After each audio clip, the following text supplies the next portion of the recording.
She lived like a millionaire. She became famous on national television. But behind the designer clothes and luxury parties, prosecutors say she built her fortune by stealing from the people least able to fight back. When The Real Housewives of Salt Lake City premiered in 2020, Jen Shah immediately stood out, loud, confident, and surrounded by luxury. She presented herself as a self-made entrepreneur who had built a thriving marketing empire. She wore designer clothing worth thousands of dollars, traveled in luxury vehicles, employed assistants, hosted extravagant parties, and constantly reminded viewers that success was simply the result of hard work. To millions of viewers, she was the definition of the American dream. But investigators believed they were watching something entirely different. Long before television cameras entered her home, federal authorities had already begun examining the business that funded her extravagant lifestyle. Behind the glamour, prosecutors alleged, was a massive telemarketing fraud scheme that targeted some of the most vulnerable people in America. The luxury wasn't built on successful entrepreneurship. It was allegedly built on deception. Jennifer Shah was born in Utah and earned a degree in political science before building a career in marketing and direct response advertising. Friends described her as ambitious, charismatic, and exceptionally persuasive. She understood how to sell ideas, influence people, and build relationships. Those same skills would later become central to the government's case against her. Unlike many fraudsters who hide in the shadows, Jen Shah lived in public. She embraced expensive fashion, lavish vacations, private events, and celebrity culture. Every success became another opportunity to display wealth. Expensive handbags, designer shoes, custom jewelry, luxury rentals, and a growing social media presence created the image of someone who had mastered modern business. For many people, wealth became proof of legitimacy. That assumption would prove devastating. According to federal prosecutors, Shah operated within a nationwide telemarketing network that sold so-called business services to consumers. These services often promised coaching, website development, business opportunities, or financial assistance that supposedly would help customers earn more money. The problem was that many of the customers had neither the experience nor the resources to benefit from these expensive programs. Even worse, many didn't fully understand what they were buying. Investigators alleged that Shah and her associates obtained lists of potential victims, often referred to as lead lists. These lists contained personal information about individuals who had previously shown interest in online business opportunities or financial programs. Among those names were thousands of elderly Americans. Many were retirees. Some lived alone. Others were struggling financially or searching for additional income after retirement. Prosecutors argued these people became the perfect targets. According to court documents, sales teams allegedly convinced victims that purchasing increasingly expensive business services would eventually produce financial freedom. Initial purchases were followed by additional phone calls encouraging customers to spend even more money. If someone had already invested thousands of dollars, they were often told they simply needed one more program to finally achieve success. For many victims, that promise never ended. Some spent their retirement savings. Others emptied bank accounts. Some borrowed money from family members. A number of victims reportedly lost hundreds of thousands of dollars chasing opportunities that investigators later described as essentially worthless. Meanwhile, according to prosecutors, enormous amounts of money flowed through companies connected to the telemarketing operation. The business generated millions. While victims struggled to pay bills, television audiences watched Jen Shah living a life that appeared almost limitless. Luxury vacations, private parties, designer clothing, professional makeup teams, personal assistants, massive rental homes. Every episode reinforced the image of extraordinary success. Very few people questioned where the money came from. That, investigators later argued, was exactly what made the operation so effective. Success attracts trust. People naturally assume someone displaying immense wealth must have earned it honestly. Federal investigators, however, had spent years quietly following financial transactions, interviewing witnesses, reviewing business records, and identifying individuals connected to the telemarketing network. The investigation stretched across several states. Evidence slowly accumulated: phone records, financial transfers, corporate documents, electronic communications, victim statements. The case became increasingly difficult to ignore. One by one, investigators pieced together how the operation allegedly worked. Businesses appeared and disappeared. Company names changed. Money moved through multiple accounts. Ownership structures became increasingly complicated. According to prosecutors, complexity itself became a weapon. The more confusing the business structure became, the harder it was for victims to understand where their money had gone. But investigators continued connecting the dots. Then came another crucial discovery. Many of the victims were over the age of 65. Some suffered from declining health. Others had cognitive limitations. Federal prosecutors argued these weren't accidental customers. They were deliberately targeted because they were more likely to trust persuasive salespeople and less less likely to recognize sophisticated financial deception. That allegation transformed the investigation from a major fraud case into something even more disturbing. This wasn't simply about stealing money. It was about exploiting trust. As investigators prepared their evidence, Jen Shah continued filming a reality television series watched by millions. Viewers saw luxury. The FBI saw something else entirely. And on an ordinary morning in March 2021, before cameras could capture another glamorous day, federal agents were already moving into position. Jen Shah had no idea that within hours, her entire empire was about to collapse. On the morning of March 30th, 2021, Jen Shah believed she was heading out to film another episode of The Real Housewives of Salt Lake City. A production crew was already waiting, and the day's schedule looked routine. Then, she received a phone call. Moments later, she abruptly left. She told people there was a family emergency, but investigators believed she had just learned something else. Federal agents were looking for her. As Homeland Security investigations and the New York Police Department moved in, cameras continued rolling. Other cast members waited inside the vehicle, confused about why Jen had suddenly disappeared. Minutes later, federal agents arrived asking one simple question: where is Jen Shah? The scene quickly became one of the most talked about moments in reality television history. What viewers didn't realize was that the investigation behind that dramatic morning had taken years to build. Later that day, federal authorities arrested Jen Shah and her assistant, Stuart Smith. Both were charged with conspiracy to commit wire fraud in connection with telemarketing and conspiracy to commit money laundering. Prosecutors alleged they were key participants in a nationwide scheme that had generated millions of dollars by deceiving consumers. Jen pleaded not guilty. Publicly, she insisted she had done nothing wrong. She claimed she would fight the charges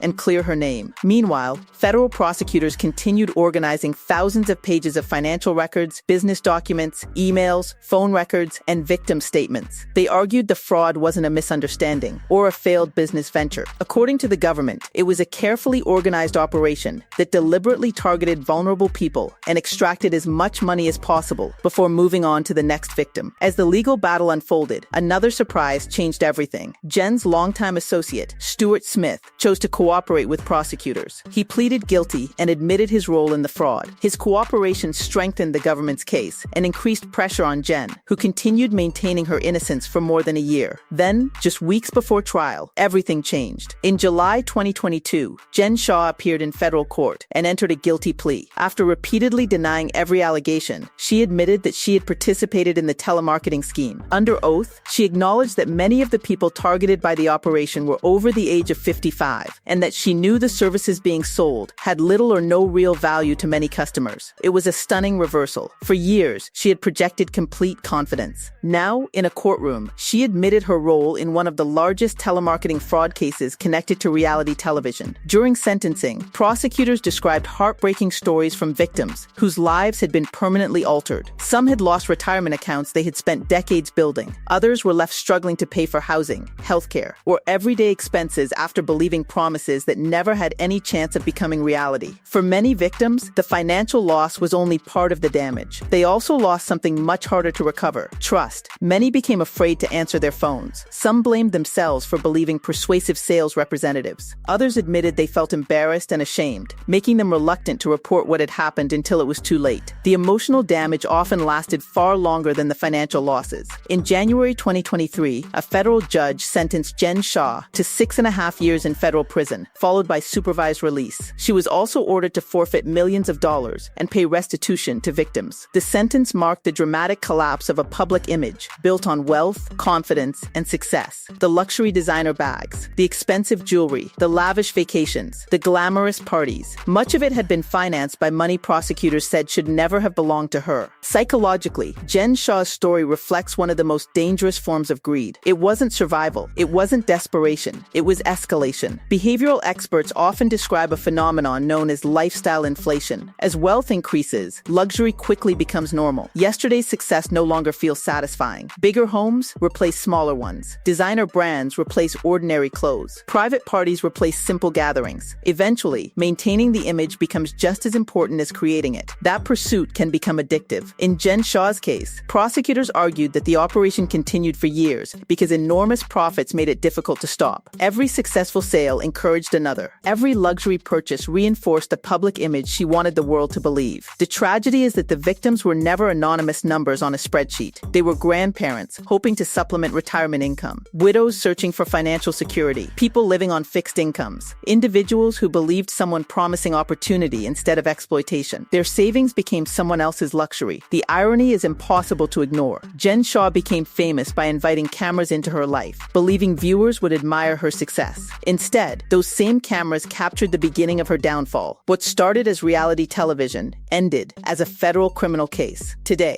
Jen Shah's story serves as a reminder that greed rarely begins with stealing millions. It often starts with believing that one more dollar, one more luxury purchase, one more symbol of success will finally be enough. But greed has no finish line. The more it gains, the more it demands. And in the end, the empire Jen Shah spent years building wasn't destroyed by bad luck or jealous rivals. It collapsed under the weight of its own deception, because the wealth that impresses the world for a moment is never worth the trust that's lost forever. And in the end, greed never wins. Follow for more stories.